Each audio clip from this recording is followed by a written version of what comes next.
Okay, I guess this means we're recording. Hey there. Oh, yeah, my phone says it too. Cool. My name's Kim, and I'm here with my friend, my very dear and one of my, shall we say, oldest, not chronologically, but we've been friends for a very long time. Yes, and yeah, I'm afraid the old handle fits as well, but anyway. So, not brand new. We ain't brand new. So if somehow you found your way to this video, this is going to just be a conversation between Tamara and I, who have been friends for 30 odd years, and discovered in a conversation recently that we've both had an experience of what appears to us to be withdrawals from what do you call them? The Z drugs, Tamara? Z drugs, also, well, in my case, benzodiazepines. Right. Okay. So here's what I want to say. I'll just give out like the big disclaimer, right? Neither one of us are doctors. We're not mental health professionals. We're just a couple of middle-aged chicks who seems we got ourselves in a sticky wicket with pharmaceutical psychiatric medications. By following doctors' orders. That's important to stress, because there's such a huge distinction between, and it's such a loaded distinction between addiction versus dependence. And because of the way addiction is treated in this country, people that are taking medication as prescribed really can turn a blind eye and a deaf ear to any sort of issues with medication, because there's the implication that, oh, well, I'm an addict. And no, I'm not. I have a condition, or I'm, taking what my doctor said, or taking less than my doctor said. Right. Doesn't mean that shit, can I swear? Doesn't mean that shit's not insidious. But anyway, get ahead of myself. That's certainly something that we're going to touch on, I think, in this conversation. I think at the outset, I want to share that, well, just to counterpoint that, and then we'll take that further. I myself was not taking them by prescription. I was using somebody else's prescription. So I just like to be above board about that. I was actually not under a doctor's care when my sleeping pills. So anyhow, we'll touch on that in a little bit. I want to just continue to offer the disclaimer that neither one of us are professionals in this particular arena. We're just sharing our conversation with each other because we found it kind of fascinating.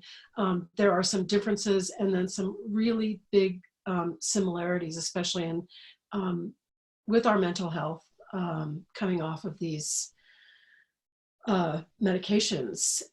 So I would like to say that I think, and Tamara, you can correct me if I'm wrong, but we don't really have an agenda. We're not going to bash the pharmaceutical industries if you've found out that you have injured yourself using. I mean, it's not the focus of our talk. We can't have this conversation and not have a discussion about the malfeasance and all of that. It's not the focus of the conversation. For me, I think the focus of the conversation is like, this is what happened, this is how it all played out, and this is how we're finding our way through it. A little bit like an AA meeting, wouldn't you say, Tamara?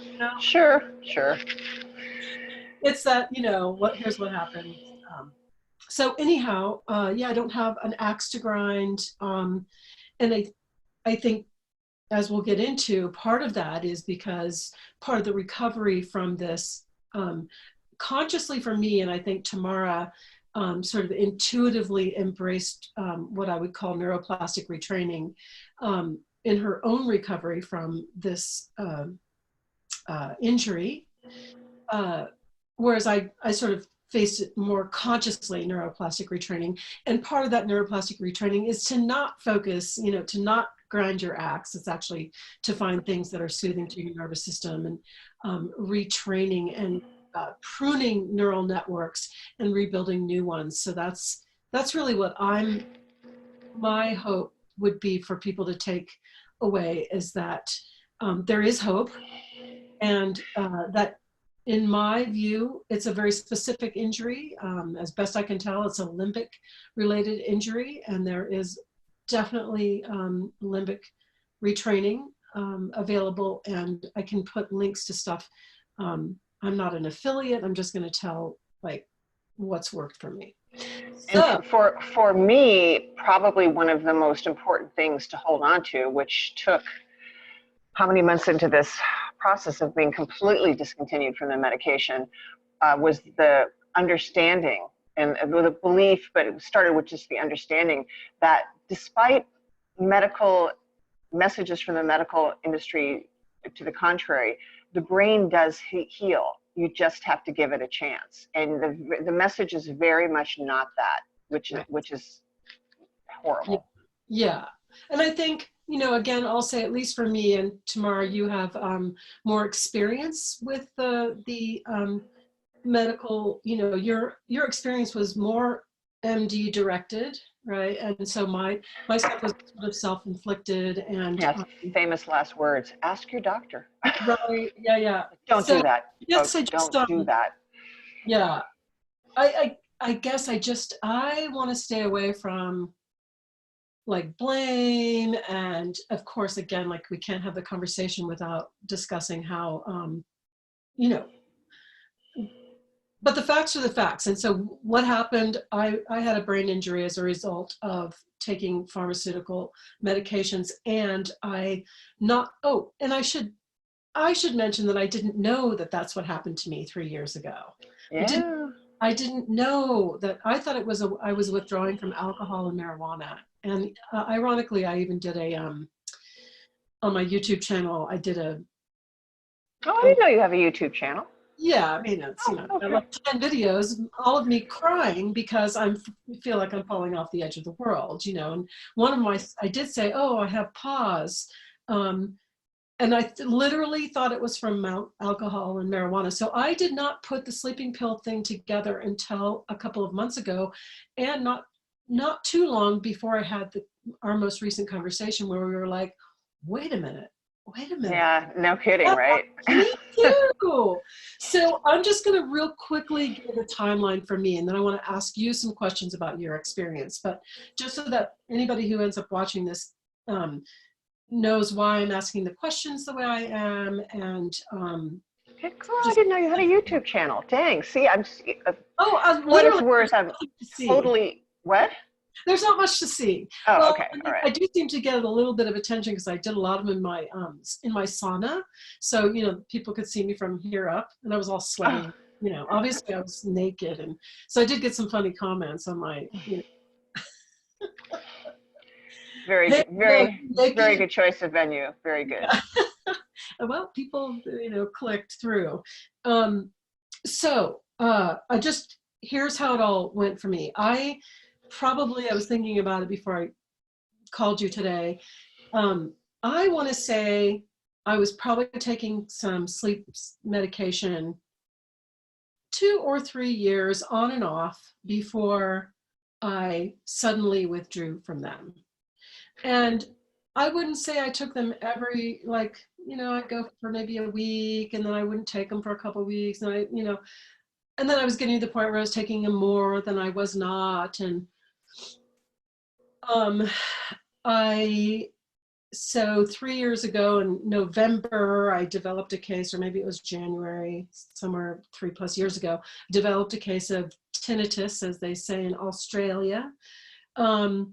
And I just, was feeling really lethargic. Oh, I should mention that, I do love my wine, my marijuana, my food. And so I'm one of these people that sort of is more extreme in my lifestyle habits. And so what I would do is I would detox, and then I would retox and detox and retox. And so I was on one of my, Now, when you say detox, you let people know you're not talking about, to some not, people, detox means a no, facility. yeah, no, sorry. It's just cellular, Self-care. yeah, Yeah. fasting, raw food, juice, colonics, enemas, coffee enemas, that kind of thing. So just cleaning out the cellular waste. Thank you for clarifying that. And so I started that, I think February 23rd, so I quit everything like coffee, alcohol, marijuana. I was taking a little bit of thyroid medication, so I figured I'll just stop that. Sugar, simple carbs. I mean, just everything. I quit it, including the sleeping pills, which I never even gave it a second thought. And I was okay for about 10 days. And like one night, I guess it's a panic attack. I've never had one before. I just remember thinking and saying to my husband, do I go to the hospital for this? What is this? And then just shit just fell apart from there. And anybody who's watching this and has come off of any kind of these types of medications knows probably exactly what we're talking about. There's a sense that of impending doom and catastrophic thought looping. I had the fatigue, brain fog, food sensitivities, light, sound, hypervigilance, really heightened startle reflex, and didn't know what the fuck was going on. So that happened in, March, 3 years ago. 3 years ago, okay. Yeah, 3 years ago. And here I am thinking this is a result of coming off of alcohol and marijuana and everything, but basically alcohol and marijuana. And so I'm desperate, right? And I find this guy down in, I hear about this NAD plus, which is supposed to help. It does help addicts and alcoholics get, it helps you to get through the detox and get you clean. I don't know how it does it. Anyway, very expensive, over $10,000. Didn't touch my anxiety, didn't touch my depression, didn't even ring a bell to me when the doctor said, oh, the only thing this doesn't really work for is people coming off of benzos. Oh. Yeah, and no problem. You didn't take those, so. Yeah, right. And I had no idea. So that didn't touch anything. I did, chiropractic, craniosacral work, acupuncture. I, again, was like deeply detoxing. It was a shit show, as I'm sure you know. Fast forward, just so I can get past all the details. While this is going on, I discover I have 7 teeth that need to come out. I have some, active infections. I'm trying to holistically deal with all of this, and I'm thinking, and this may be part of the problem, part of the limbic injury. For me, may have been exacerbated by bacteria in my face, right, close to my brain, because I did have an abscess. Yeah, it didn't help. It didn't help, but. Yeah, no, I mean,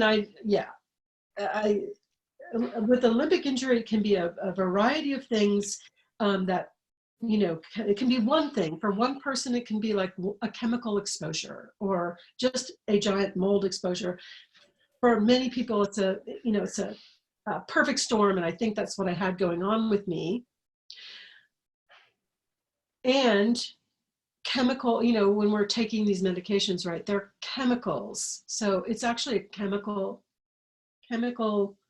brain injury. I mean, what I want to say about the limbic injury, and I'll get into it a little bit further, is that, like, look it up, and I'll provide some links.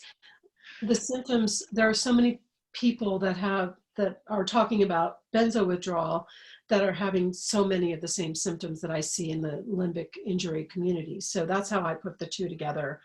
And that's how I finally figured out, oh, holy shit, I guess this is actually a sleeping pill withdrawal injury. It's actually PAWS.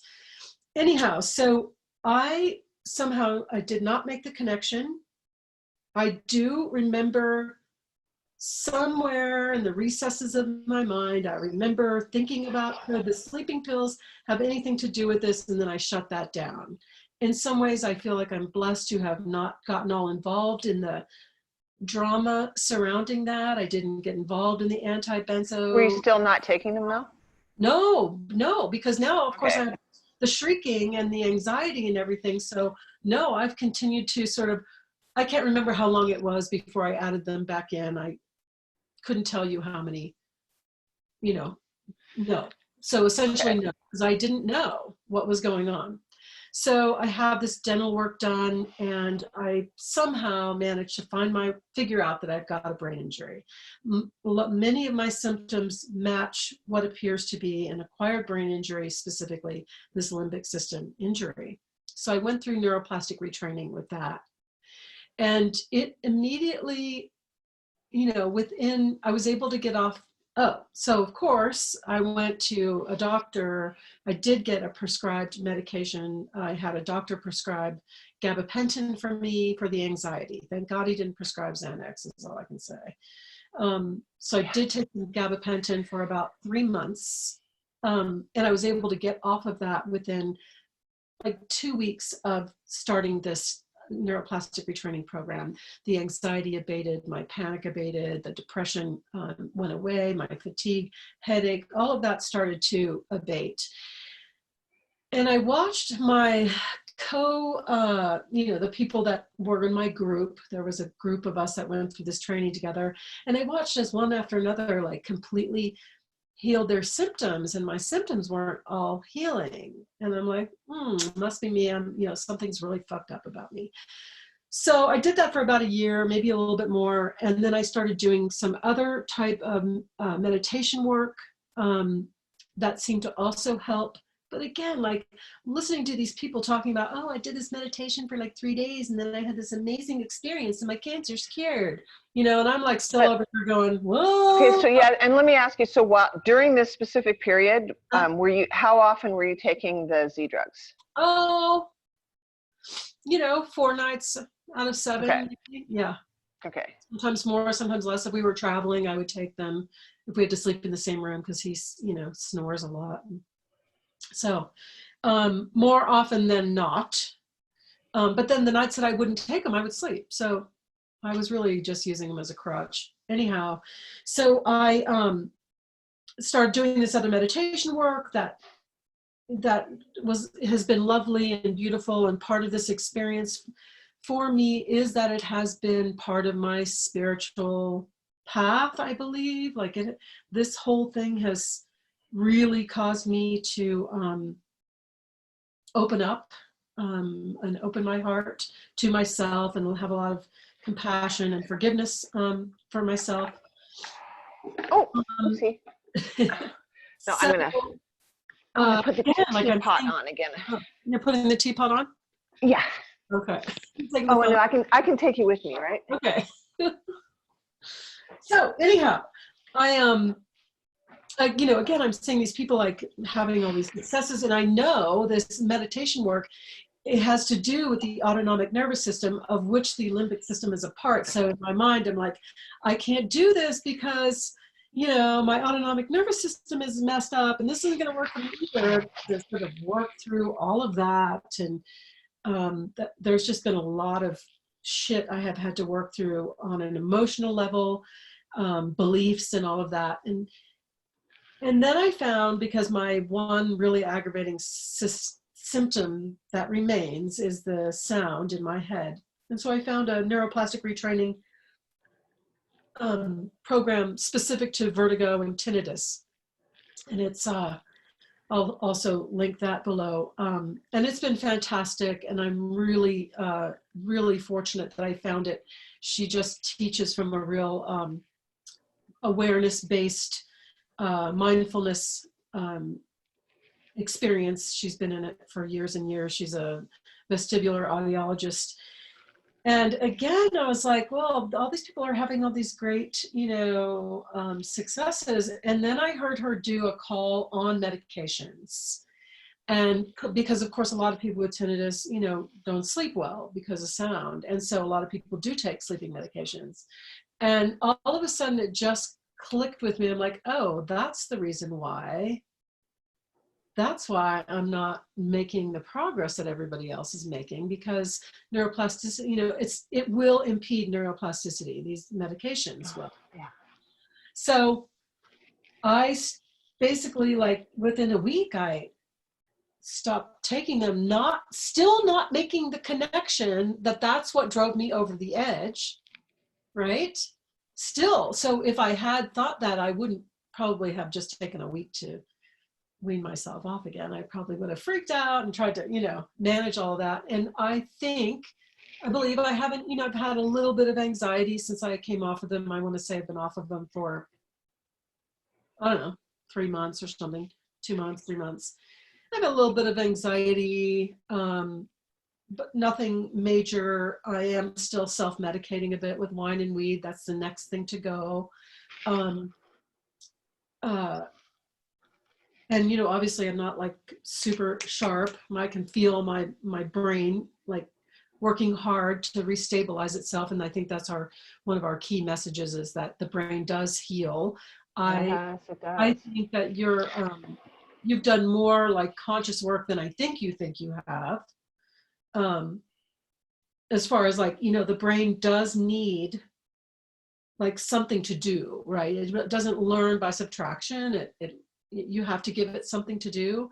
And that's all stuff you learn in neuroplastic retraining. So I have, and then I made this connection. I was like, holy shit, that's what happened. Oh my God. And then we had the conversation like the day after I made this connection. And I was like, Was it that quick? Oh, wow.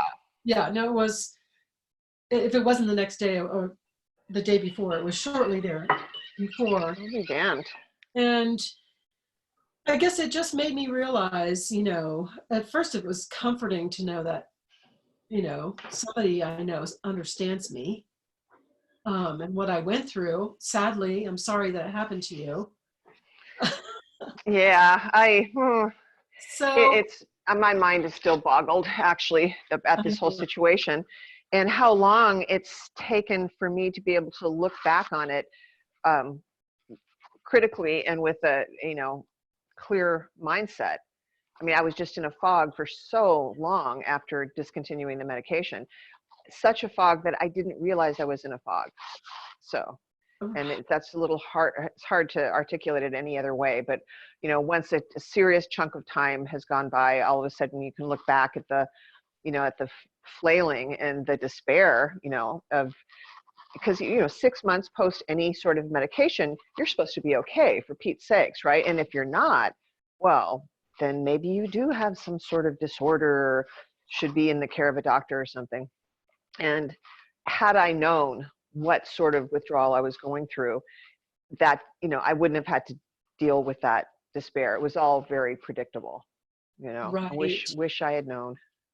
So let's start. I want to go back because you had been taking some kind of medication for something for a while. Would you say that's true? Like back when Chase was a kid or a baby? Okay, so in a nutshell, what happened was in 2003, and that's the part that just sort of makes me catch my breath, because it's like, really, I mean, I did this to myself for how long? But again, just good law-abiding, responsible parent, citizen. You having a problem, ask your doctor. Mm-hmm. And in 2003, I was put on Paxil, Okay. and it was absolutely disastrous. However, immediate horrible reaction to it, super intense anxiety. But the doctor I was seeing was very calm, modulating voice, assuring me that it couldn't possibly be the medication. You just have a disorder. Oh, and by the way, you're getting worse. Well, you have a 3-year-old child in your care. There's just not a more horrifying thing you can tell a parent. So, and oh, by the way, it will get better if you keep taking the medication. Because again, the negative response to it was immediate, like within a week. I want to say within a matter of days, but within a week, I can't take this. No, you haven't taken it long enough for what you're feeling to be the medication at all. So the implication is it's either in your head, or, you're imagining it, or there's something separately wrong with you. And if you just keep taking it, it'll get better. And we need to raise the dose to a therapeutic dose. So on and on this went for, I believe, 6 weeks, or I think at about the 1 month point, I was like, this is just way too agitating. I don't think this is, working. Oh no, it takes 8 weeks to work. And he added a benzodiazepine to take for the side effects of the Paxil, which is an antidepressant.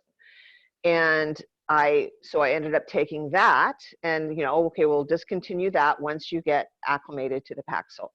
I was on the Paxil and the benzodiazepine for 3 months. At the end of 3 months, I was shattered, just absolute shell of a human being. I should have listened to my instincts in the very first week and said, no, there's something wrong with this. It's, But again, I had a highly respected medical professional telling me it's not the medication and that you need to take it longer and you need to take more. And at the end of 3 months, I finally had enough, faith left in myself to just like, I am so much worse than when I came to see you. I was having random panic attacks whilst driving on the freeway. Yeah. Okay, so super controllable, and in hindsight, laughable that I even thought that was an issue, and it went from that to grinding 24/7 anxiety and panic attacks 15, 20 a day. It was horrific. So when I told him after 3 months, it's like, I'm so much worse now than when I first came to see you, he said, words that will ring in my brain forever, well, sometimes these medications do us the favor of uncovering underlying disorders. And I had just enough brain cells left to just go, this was from the medication. What do you mean it uncovered an underlying disorder? I wasn't like this before I went on all of this stuff. I don't want to take this anymore. And these aren't the kind of medications you can stop abruptly. And I was like, I'm not going to come in. I'm not going to see you again. So, and I did stop the medications abruptly. Was it a good idea? Probably not. But I remember just how bad a shape I was in. And so it would have been like asking someone to titrate off of rat poison. And I felt so horrific so I stopped them abruptly. Well, what I didn't realize was just how significant withdrawal symptoms can be just from an antidepressant, but that I had been taking a benzodiazepine long enough to be physically dependent on it. Big distinction between physical dependence and addiction. Addiction is such a loaded word in our society. I had no craving for it. I didn't obsess about it. But my body had absolutely become physically dependent, and withdrawal from a benzodiazepine is really, really anxiety provoking. It's excruciating. So, and I had no idea it was happening to me. So went back in after, oh gosh, I don't know, a month or so. And here, I'm on a farm, raising a small child. And I just remember just crying in despair. Like if I had ever known I could be this much of a wreck, I would have never had a child. So here was like a happy mom who had been through some, oh, and by the way, the reason I went to see the guy initially was because I had had 2 second trimester miscarriages. By the way, ladies, hormonal hay rides will mess with your, your mental health as your hormones get jacked all over the place. So 2 second trimester miscarriages, plus just the psychological baggage that goes along with them. It was a good reason not to feel depressed. Yeah. It was so inappropriate that would get medicated. Right. But so where was I? Back to so I go in to see my regular GP, and I just have this absolutely can't function anxiety. Absolutely can't function, and I get put on Xanax because I have a chronic generalized anxiety disorder and a panic attack disorder secondary to a general anxiety disorder. Folks, from the bottom of my heart, these manufactured disorders are an absolute load of crap. They really are. But the thing is, and I should probably say that with a little bit more diplomacy, but because I held on to those like a blankie for 15 years, because I knew I was taking something that was highly stigmatized, and I was just very, very defensive about, well, I have a disorder and I have to raise my son and I'm not going to apologize it to anybody. And I'm just taking care of my mental health. Didn't tell anybody about it. I took half as much as prescribed. I was super, super careful. So again, no doctor shopping, no abuse of the medication. Constantly would tell myself, well, I could take twice as much and I don't, because society makes you play these little weird mind games with am I an addict? Well, I don't want to be an addict. If I tell people what I'm on, they'll think I'm an addict. The bottom line is taking all that loaded language off the table. I was horrifically physically dependent on them. And was getting interdose withdrawal because my Xanax leaves your system fairly quickly. So what I thought was this nonstop generalized anxiety disorder was just my central nervous system was constantly rattled Yeah. from the fluctuations of, Right. the benzodiazepines, and they disable your own central nervous system from being able to calm itself. Right. So you don't, and I won't get into all the, it's just oceans of literature, right? If you want to read up on GABA and glutamate and what neurotransmitter is doing what, but the easiest way for me to understand it is just that I had disabled my central nervous system from functioning normally. And so yeah, did I need to take it? Yeah, I kind of did, Yeah. to function. And then there was always this weird kind of, well, if I'm on vacation, what if I lose my medication?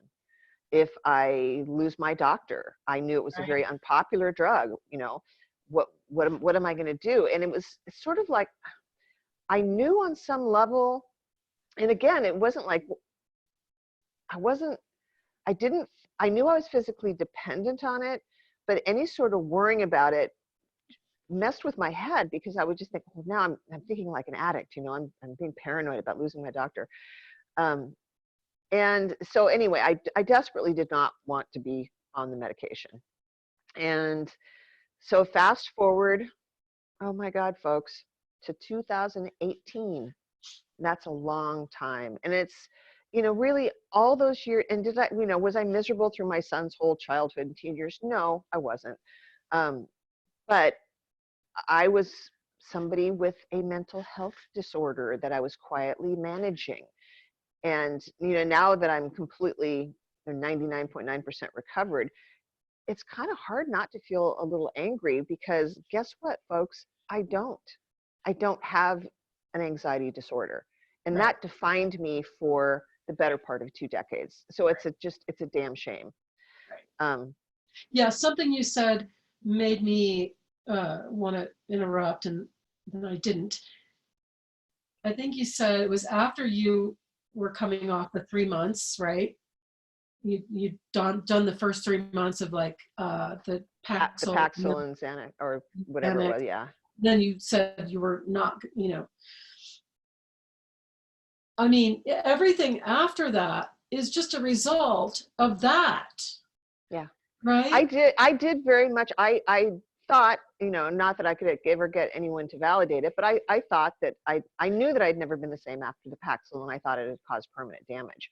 What I didn't realize was the ongoing incapacitating effects of the Xanax, because I thought it was allowing me to function. And what it was keeping me sick. And this is not a medication that's given out freely. So, I mean, I was under the care of a doctor. I saw my doctor every 4 months for 15 effing years. Right. And, oh, yes, it was carefully, no, you're not abusing it. You take less than prescribed. And, should she have known better? Yeah. Yeah. And the whole... Tell me what happened in 2018. Yeah, if you can study that, it's maybe you can sit down. Distracting. I'm just getting up to get my tea here. Yeah, sorry. Anybody with any vertigo might be like. Sorry, guys. Let me just get my. I'm just glad you're able to have the conversation. This fabulous blackberry tea that I have. Oh, so good. Okay. Are you off of coffee too?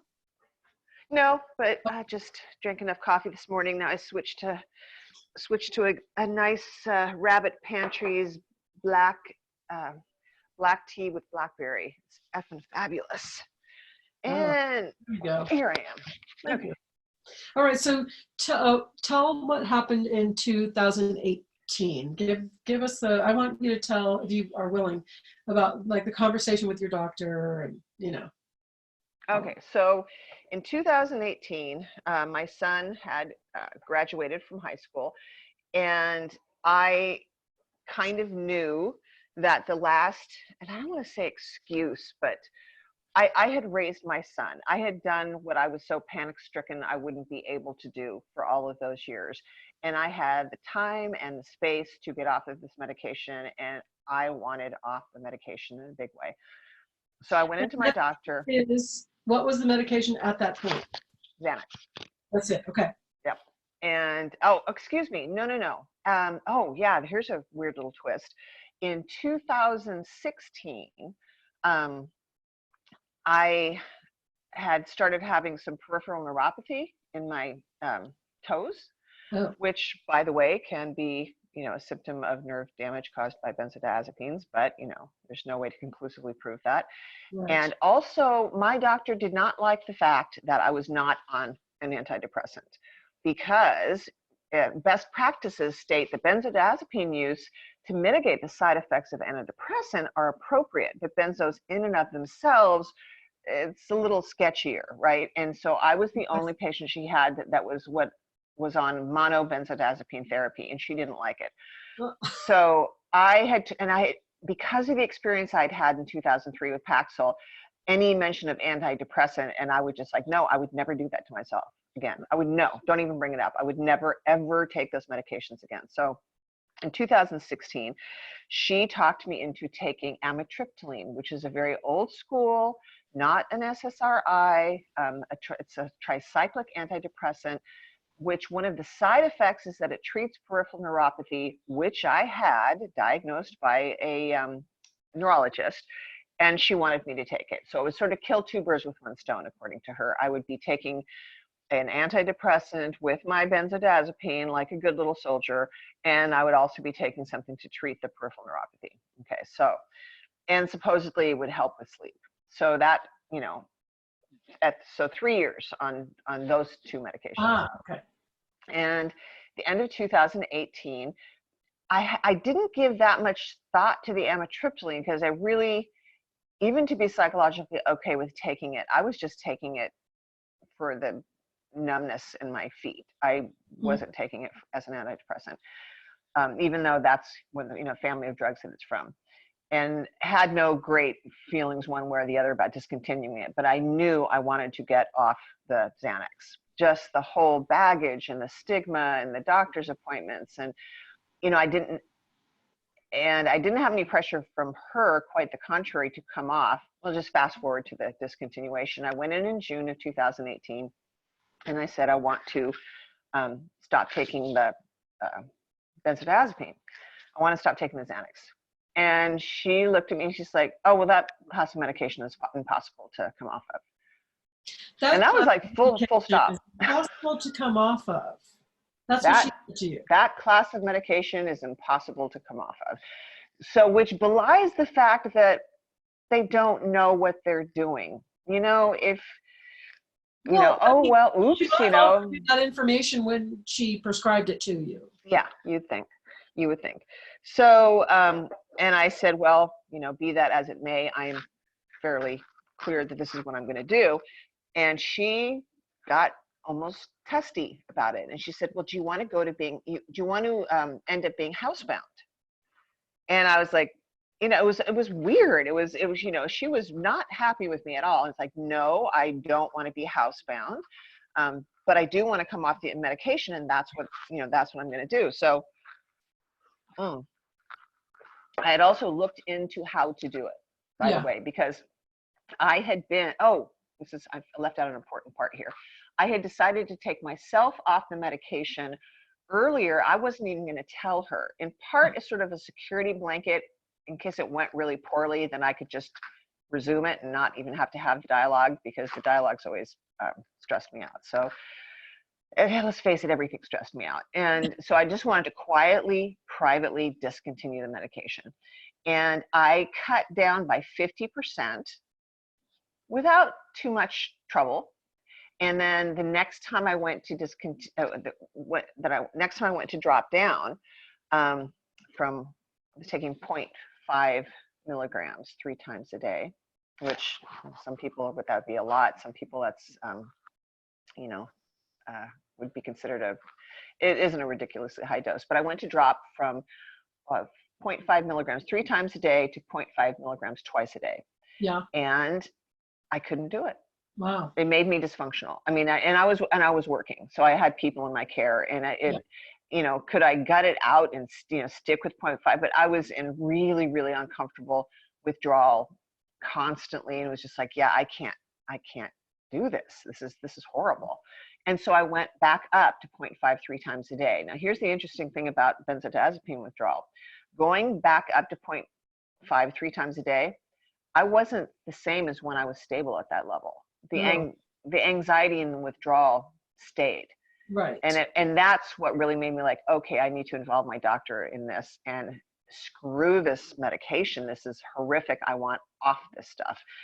Wow. Because I was starting to get a lot clearer idea that it wasn't some vague disorder in myself. It was that my nervous system was getting yanked all over the place by this medication. The going off of it myself had made that, a lot clearer to me. So now we get to the point I have the conversation where she says, people can't get off of medication, nor does she thought I should stay on it for the rest of my life. And it's like, well, I don't want to do that. Well, do you want to go to being housebound? No, I really don't want that either. Thanks for the vote of confidence. And I had looked into it on how to withdraw, because I already knew that turning down the volume on the Xanax did not go very well. And I came across the Ashton Manual, which is Dr. Heather Ashton was a British physician who specialized in benzodiazepine withdrawal and did a lot of research in the 1980s on successfully weaning people off of benzodiazepines. And again, let's not even muddy the water with addiction. It's just not worth it. That's a different conversation. I don't care if I was addicted to it or not. There was no craving. There was no addictive behaviors. So I tend to think not, but I think I'm emphasizing this right now because I think it's important that people don't get caught up in that, because then you hold on to like, well, I'm not addicted, but I'm a patient and I have a disorder and whatever. So, so I get on look up all the information. She wrote a protocol called the Ashton Manual on how to successfully wean people off. And one of the most important things to do, don't go cold turkey. Don't do that to your nervous system. You injure yourself flat out. There's no other way to put it. As much as you think these drugs are screwing me up, they also are propping up your nervous system. If you quit them abruptly, it's just like running a car on no oil. It's a brain fry or it's awful. Awful. You just don't do it. You're not doing yourself any favors doing that. And what you do is you switch to the same amount that you're currently stable at to Valium, which has a longer half-life, meaning it stays in your system much longer. And then once you're stabilized on the Valium, you reduce it by about 2 milligrams every 2 weeks, which is a very small amount, over the course of months and months and months. Some people can take up to a year. And as a matter of fact, the last 10 milligrams, I was reducing it by 1 milligram every 2 weeks. Just very, very, very slowly. And it really was not as difficult as I thought it would be. I mean, I was highly, highly motivated to discontinue this stuff. Really super sick of it. I should say that my doctor was not happy. There's some real gems in here. Oh God. Oh, no. My doctor was not happy about the Ashton protocol. Not only had she never heard of it, world-renowned leading authority in benzodiazepines, who she's never heard of, even though she's going to prescribe the medication for 15 effing years. Right. That she, when I said that, explained about the switching to Valium because of the longer half-life, she just got this concerned look on her face. She's like, well, but Valium is very addictive. Alrighty then. Guess what? They all are. I mean, yeah, you really hear some crazy making stuff. But so she wasn't happy about the switch to Valium. She understood the science behind the longer half-life and agreed to it. So again, I mean, I guess I should be grateful that she didn't put me into a, medically dangerous cold turkey withdrawal, but I'm just not to the point of gratitude to the medical community yet. And so we switched to Valium, and then the first, again, this is supposed to be drawn out over, in my case, it was going to be like about an 8-month taper. And she agrees to the switch to Valium, but then decides that, oh, well, I should just taper in a month.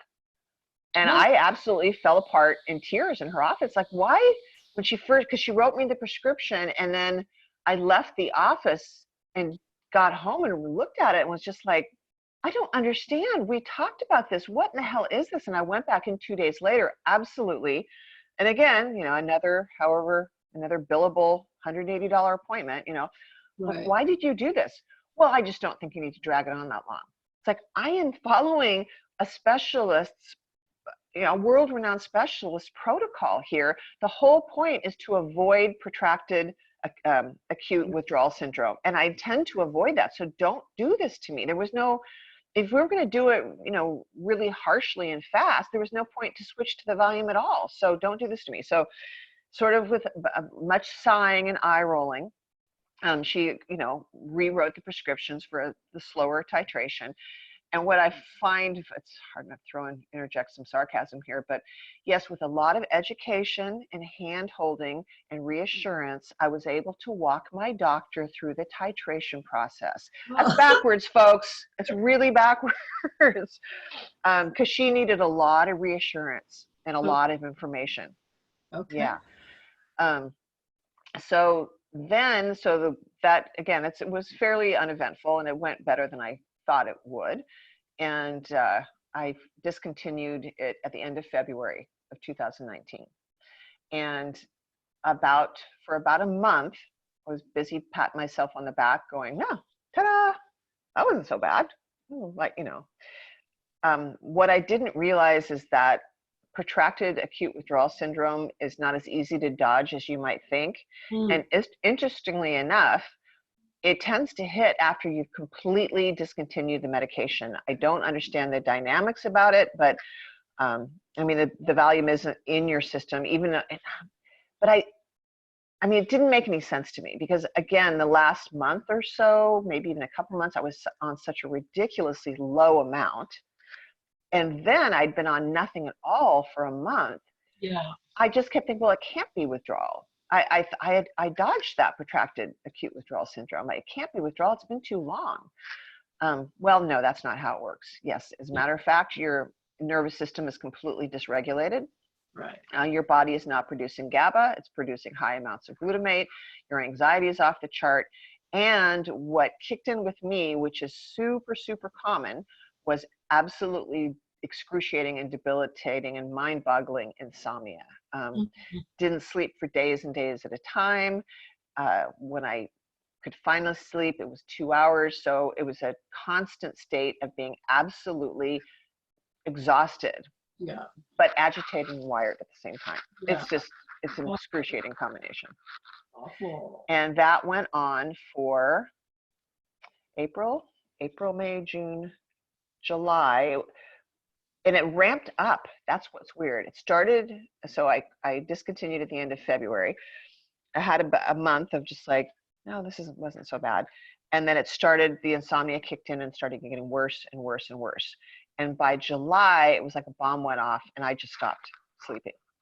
Now, again, you have to understand the medical community is out there going, maybe you have another underlying disorder, right? Maybe this is depression, because I go back in to see my doctor. Again, why she had any credibility at that point, I don't know, but you're having a problem. Again, it's drummed into us every night on television. You're having a problem, ask your doctor. Don't do this without consulting your doctor.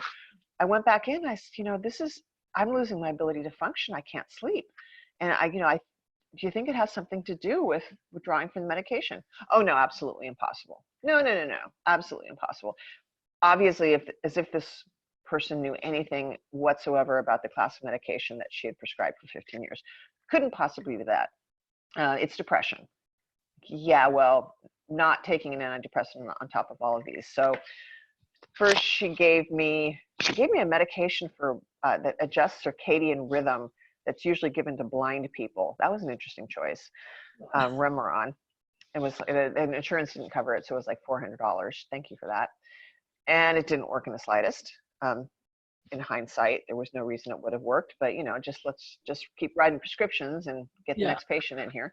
Yeah. And then she gave me a prescription for trazodone.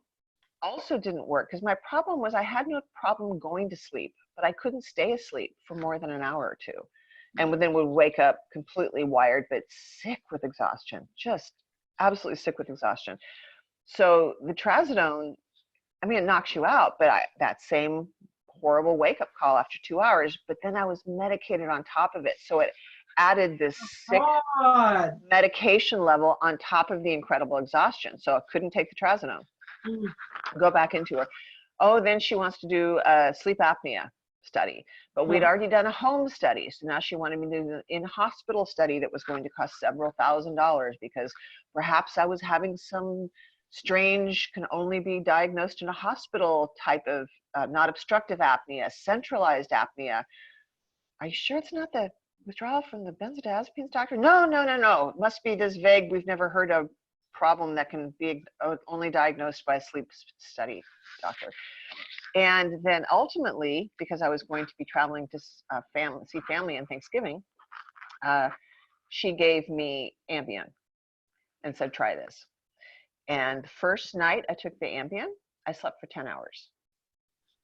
I mean, it was like, I was so grateful I could have cried. But fortunately for me, the second night, I only slept for 4 hours. And the third night didn't really work at all. So but you know, the Z drugs are very, very close in molecular structure to benzodiazepines. It was the worst thing she could have given me. It did not set my withdrawal process way, way, way back. But again, just God, through dumb luck or by the grace of God, thank God I didn't keep taking that stuff. What I decided to do was take absolutely nothing and just a CBTI sleep app through the VA administration. Sleep hygiene, which frankly, folks, doesn't do a whole lot. Mindfulness, meditation, magnesium supplements, fish oil, walking every day is also huge. And over the course of about 2.5 months, I patched together all of these things. A zinc supplement, I think, was also very helpful. There's a lot of, and I'm still a big fan of science, believe it or not. Lots of studies out there showing that zinc deficiencies can cause interrupted sleeping. So I started taking zinc, magnesium also as a muscle relaxant, as benzodiazepines are. And then finally, what seemed to really break the code was taking a over-the-counter supplement called 5-HTP, which frankly, I'm not super thrilled that I'm taking anything at all. So I'm a little spooked about it because I've been taking it for 3 months now. But once I added that, I was able to sleep 7 to 8 hours a night consistently. I'm just not rocking the boat on it.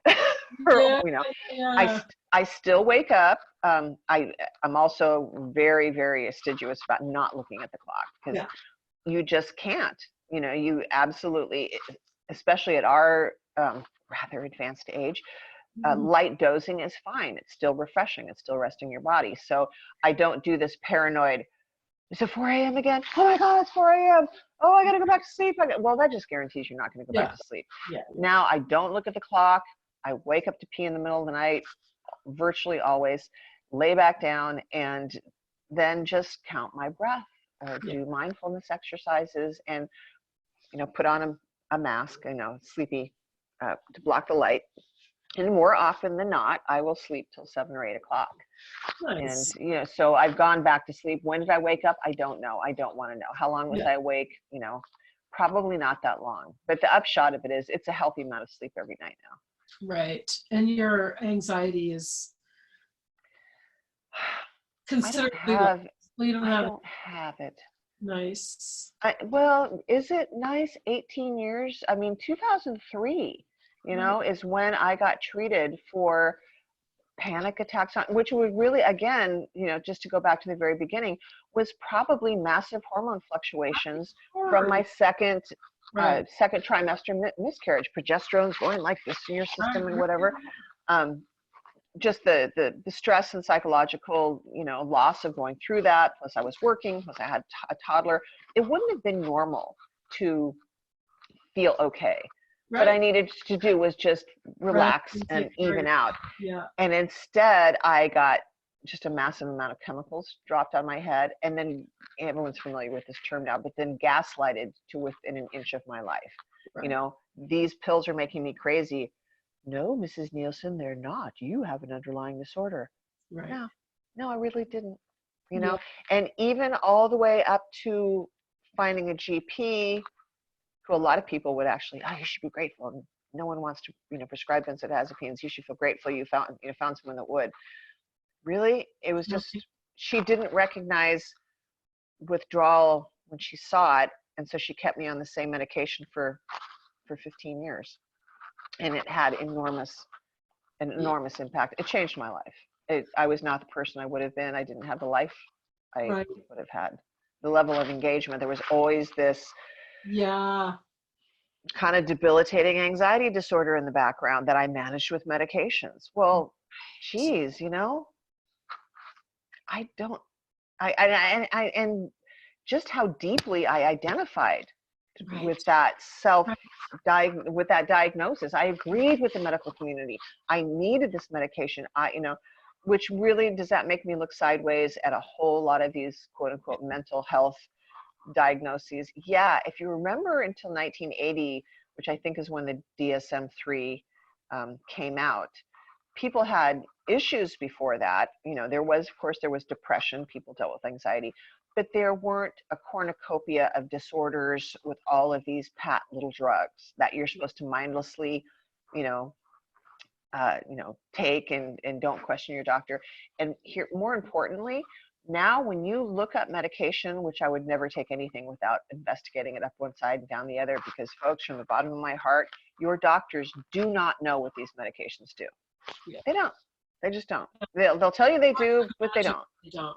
Well, apparently she knew enough though to say, "Oh, you can't get off these. You can't get off." I know. That's the part that makes me call BS a little bit. But one of the things, if you go on WebMD or Access.com, when it comes to side effects, there's now this automatic big pop-up window of just like, all drugs have. It's almost like a religious mantra.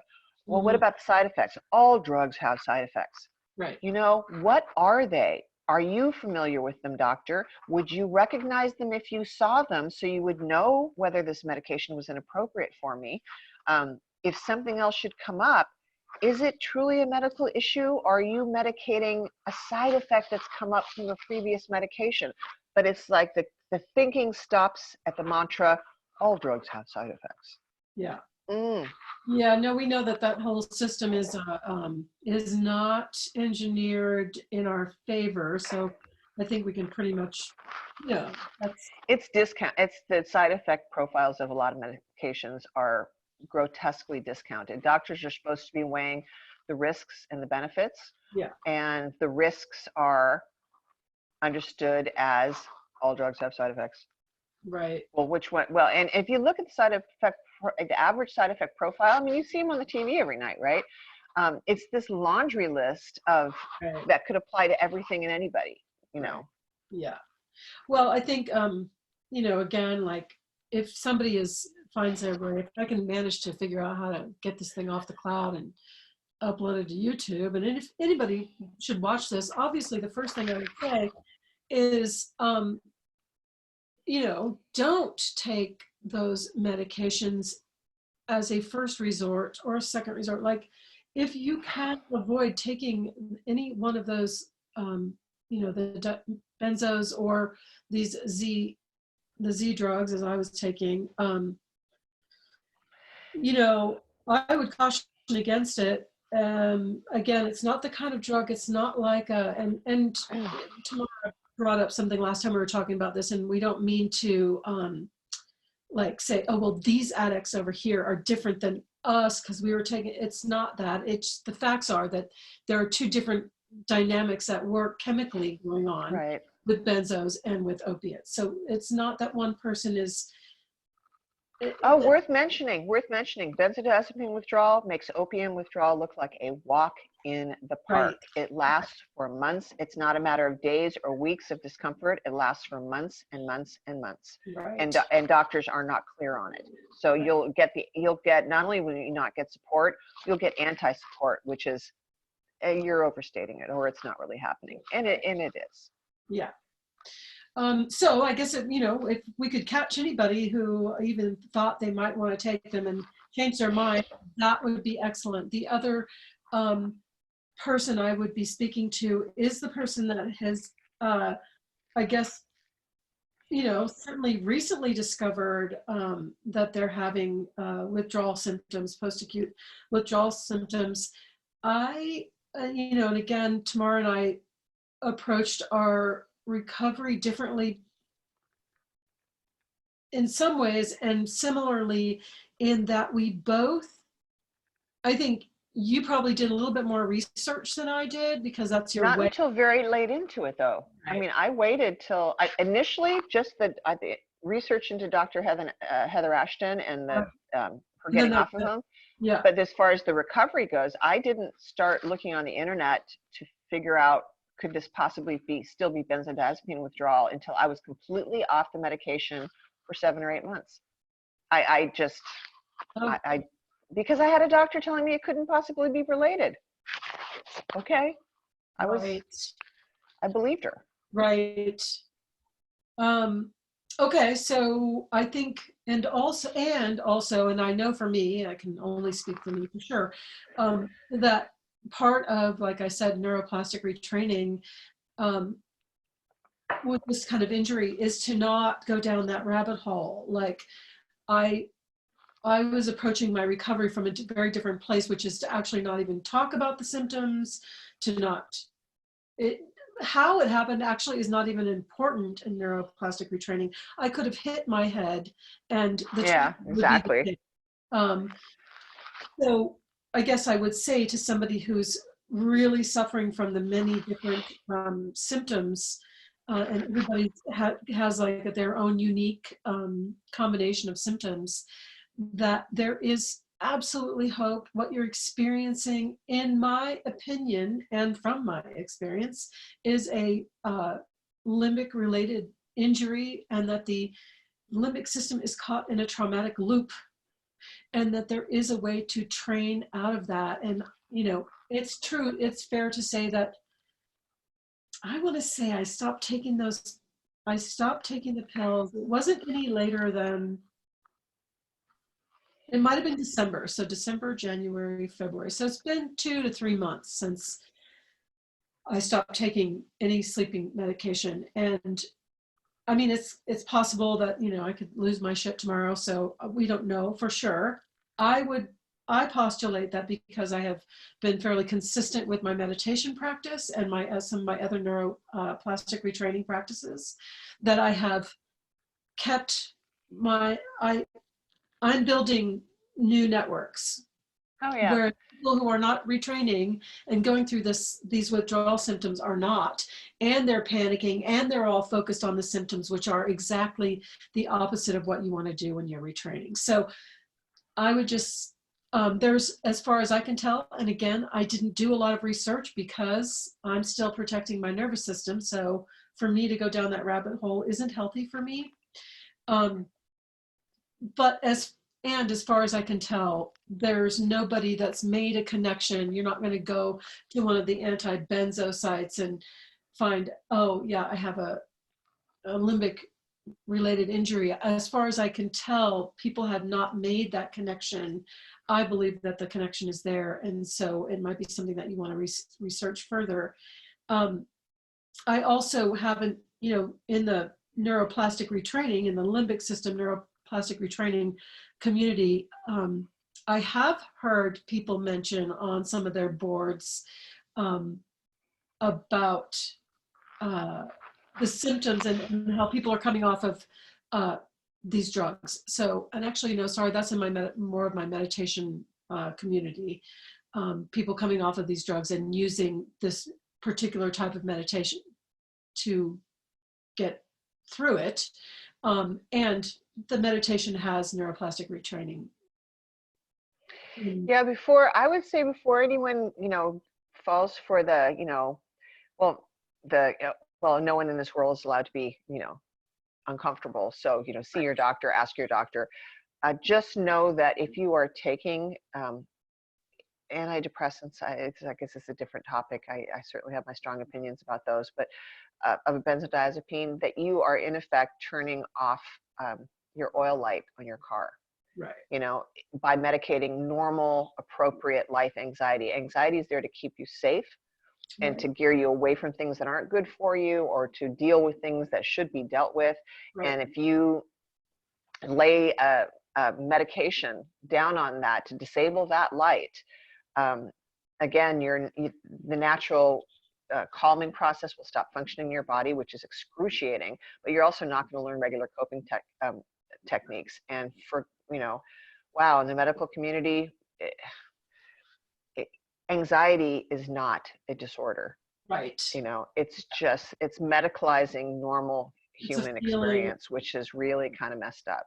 Don't do that to yourself. Don't let anyone do that to you. Yeah.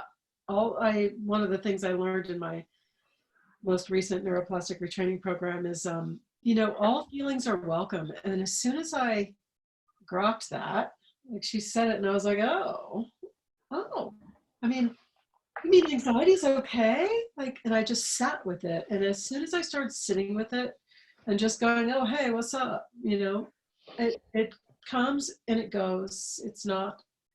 It's like an annoying family relative. That's the way I look at it now. Because, but do I have an anxiety disorder? No. I mean, I have not been this anxiety free in, since 2002, 2003. And it's just sad to think, well, how did I not put this together? Well, again, the effects of the medication and the withdrawal, the kind of constant withdrawal effect in your nervous system keeps you agitated insidiously enough to where it doesn't feel chemical. It feels like your own body is not functioning properly, which is actually true, but it's because of the pills you're taking. Right. And every bit of professional advice that's out there right now tells you otherwise, and that's really a shame. It's really, really a shame.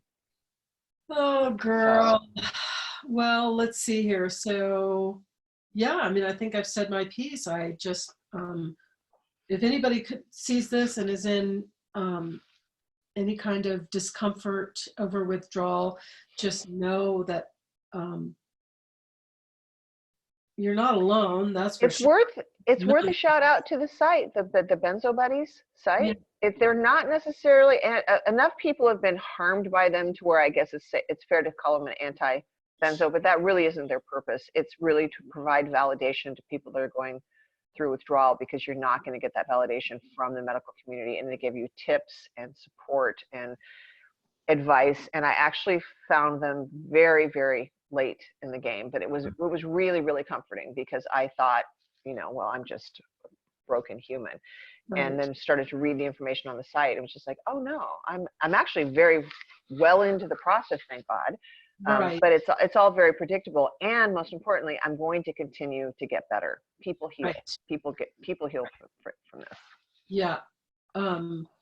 Yeah, I think one of the things that I noticed, in some of the YouTube videos that I saw, I did do, some due diligence on this. Just again, like a lot of people focusing on the symptoms and the problem and the trauma and that's not the road to go down with this, because that's exactly what your brain is going to hang on to. So do your research. And as best you can, don't get caught up in victimization, blaming, all of that. It's because it's just not going to help your healing process, and you want to get through this as quickly as you can. And so worth mentioning, it's not a quick process, though. It's not a quick process. It's not a quick process. And I think it can be, my opinion is that it can be facilitated and accelerated by training. That's and you did some of that, like when you said, oh, what did you say? Something about your corgi, walking your corgis every day was, your medicine. And that is also neuroplastic retraining. Like that's focusing. It affects the back and forth movement of walking affects your brain. They use walking and crawling therapies to treat dyslexia, and interestingly enough, learning disorders. I don't understand the brain chemistry behind it, but it's and it just kind of feels good because you connect with your community, but it's doing something. It's normal for humans to walk, and it's how many thousands, tens of thousands of generations have spent their entire lives walking. We are genetically evolved to be walkers, and we don't do it anymore. That has a profound effect on people, I think. Right. So get out and walk. And I'm in the Pacific Northwest, so if I can do it, anyone can do it. it's snowing where I am today, so I might go get out and go walk in some snow. Are you in Nevada right now? Yep, I'm up in Tahoe. All right, so I'm going to list some things, some links below if I can ever get this to YouTube, and I'm just going to stop recording. So tomorrow, hang on, then we'll go from there. Okay, bye everybody. See ya. Seizure. Oh no, that's stop.